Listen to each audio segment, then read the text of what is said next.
안녕하세요 여러분, 반갑습니다. 오늘 이 영상에서 제가 전달하고 싶은 내용은 우리 임신 초기에 입덧 되게 많이 있잖아요. 근데 이 입덧으로 염려하시는 산모님들이 많으세요. 자신의 건강 때문이 아니라 우리 아기한테 뭔가 해로운 일이 일어나지 않을까라는 걱정을 하시는 분들이 있죠. 이 영상을 끝까지 보시면 좋은 정보를 얻어가실 수 있습니다. 많은 산모들이 임신 초기에 일어나는 입덧 이야기를 해드리겠습니다. 이 영상을 끝까지 보시고 입덧이 왜 발생하는지를 이해하게 된다면 여러분들은 임신 10개월까지 안심하고 건강한 임신을 쭉 유지할 수 있을 것입니다. 제가 지금은 여성의 진화라는 책을 읽고 있는데요. 여기에서 참 흥미로운 이야기가 있어서 여러분들과 함께 이야기를 나눠보겠습니다. 입덧. 잘 아시다시피 우리가 임신이라는 게 그렇게 만만한 일이 아니에요. 하루 이틀 끝나는 것이 아니라 무려 10개월을 아기를 뱃속에서 품고 있어야 되기 때문에 그렇게 임신이 만만한 일이 아닙니다. 보통 임신이 잘 됐다. 그래서 임신을 성공시키는 일을 하고 그 임신을 유지시키는 일은 또 말이 다릅니다. 임신 첫 2개월 혹은 3개월, 2-3개월 정도를 잘 견디면 그 이후에는 특별한 문제가 없다고 말을 하는데요. 임신 첫 3개월 동안 태아라고 부르지 않고요. 배아라고 보통 부르기도 합니다. 이 시기는 대부분 그 기관이 분화하고 발달하는 단계라고 볼 수 있죠. 이 배아 시기는 굉장히 취약하면서도 중요한 시기인데요. 이 배아 시기를 잘 견디지 못하면 그 배아가 죽게 되거나 혹은 잘 생존을 했을지라도 영구적인 발달 장애로 남게 될 수도 있습니다. 그래서 임신 첫 8주 동안 발달하는 기관들이 있는데요. 순환기계가 2주, 신경계 3주, 팔, 다리와 심장, 기타 다른 내장기관은 4주, 뇌와 생식기는 5주. 이렇게 해서 첫 5주도 매우 중요하지만 첫 3개월이 태아에게 가장 취약한 시기이기 때문에 그만큼 더 중요한 시기이기도 합니다. 앞에서 언급한 것처럼 임신 첫 3개월은 아주 그 배아가 취약한 시기거든요. 그런데 가끔 이 여성들이 자신이 임신했다는 사실을 인지하지 못할 때가 있어요. 7주, 8주 그쯤에 내가 임신을 했구나 라고 인지할 수도 있고요. 어떤 때는 12주가 넘어서야 자신의 임신 사실을 알게 될 수도 있다는 거죠. 그런데 여기에서 문제가 되는 것은 뭐냐면요. 평소에 그 불규칙한 식사 혹은 불균형한 식생활을 했었던 여성들이 문제가 된다는 거예요. 그래서 이 시기에 부족한 영양 공급은 배아 발달에 굉장히 문제를 유발하거든요. 그래서 이제 임신 중에 발생하는 이 입덧이 그러면 병적이냐 병적이지 않느냐 이것도 궁금하죠. 입덧은 아주 흔하게 발생되는 일이에요.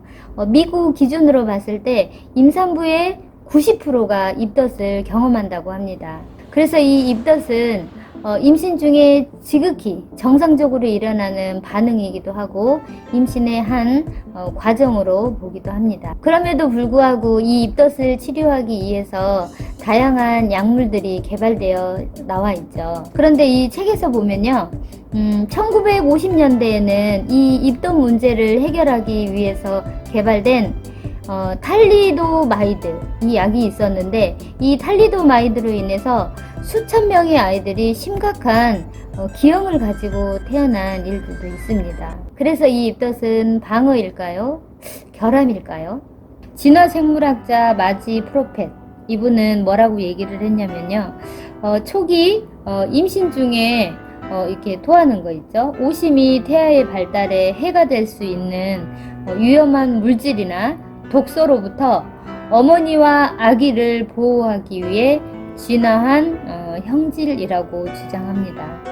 이것은 입덧이 어떤 결함이 아니라 방어라는 뜻이죠. 식욕이 저하되는 것의 직접적인 원인은 호르몬으로 알려져 있는데요. 임신 첫 3개월 동안 태아의 발달, 손상을 일으킬 수 있는 해로운 음식을 피하기 위해서 입덧이 생겨났다고도 합니다. 그런데 더 신기한 건요, 입덧을 동반하지 않은 임신이 더 문제를 많이 일으키고 있다는 증거들이 있습니다. 이 책에는 뭐라고 나와 있냐면 입덧을 하지 않는 여성이 입덧을 하는 여성에 비해서 자연은 유산을 더 많이 경험한다고 해요. 그래서 입덧이 심해지는 이 초기에는 우리 배아가 가장 취약한 시기이기 때문에 만성적인 오심은 그 영양결핍을 좀 가져올 수 있겠지만 임신 초기에 이 입덧 때문에 식사량을 좀 줄이는 것은 크게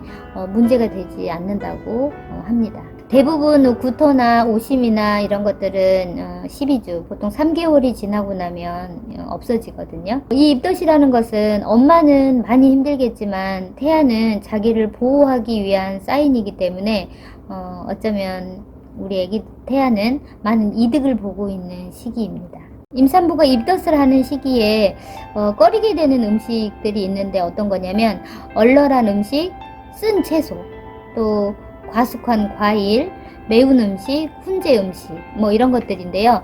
모두 태아 발달에 영향을 줄 수 있는 음식들이에요. 광범위하게 여러 책을 찾아보면요. 고기, 생선, 가금류, 계란 이런 음식들이 기피 음식으로 분류되어 있는데 또 다른 연구 결과를 보면요. 이 기피 음식이 임산부에게 좋은 음식으로 또 추천이 되고 있다고도 해요.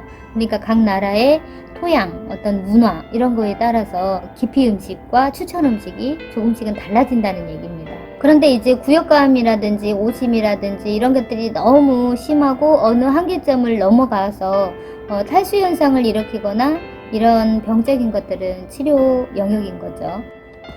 그런데 또 하나 특이한 점이 있어요. 입덧에 대한 다른 가설이 있는데요. 바로 임신 초기 모체와 태아의 갈등, 이 결과로 입덧이 일어난다고 해요. 영양분을 엄마와 아기가 서로 차지하기 위해서요. 모체의 갈등의 부산물이라고 얘기합니다. 엄마는 안 뺏기려고 하고 아기는 엄마 것을 막 뺏어가려고 하고 대부분 엄마가 양보를 하겠죠. 그래서 엄마가 더 잘 먹다 보니까 점점 체중이 엄청나게 늘어서 이 는 체중 때문에 순사를 못하게 되는 경우들도 있습니다. 그래서 우리가 적절하게 조절을 해야 되는데 이 적절함의 끝이 어딘가 너무 어렵지 않아요? 그래서 입덧이 심한 임산부들 너무 뱃속에 있는 우리 아기 염려하지 마세요. 종종 입덧이 없는 임신이요 유산으로 이어지는 것을 보면 임신 초기에 이게 구역감은요 배아가 건강하다는 증거일지도 몰라요. 오늘은 잠시 여성의 진화라는 책에 입덧이라는 이야기가 나와 있어서 여러분들 입덧으로 고생하고 정말 고생하는 분들 많이 있거든요. 근데 이제 입덧을 많이 하는 산모들이 하는 걱정은 자의로 못 먹는 게 아니잖아요.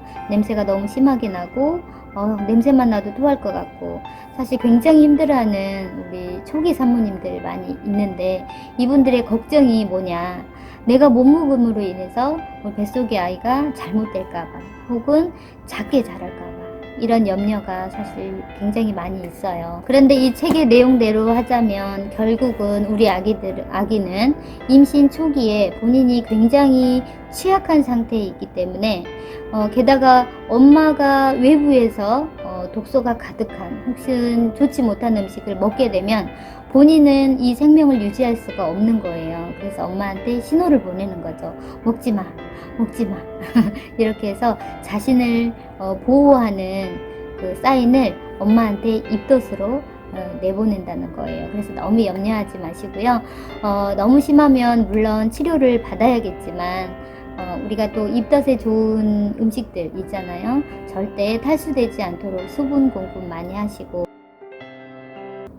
이 영상을 끝까지 시청하신 이후에 요 옆에 구독 있어요. 구독 꼭 누르시고요. 또 이 아래 설명문 입덧을 어떻게 대처해야 되는지 대처 방안 소책자를 무료로 드리겠습니다.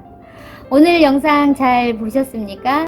끝까지 시청해주신 여러분들 진심으로 감사드리고요. 다음에 더 좋은 내용으로 다가오겠습니다.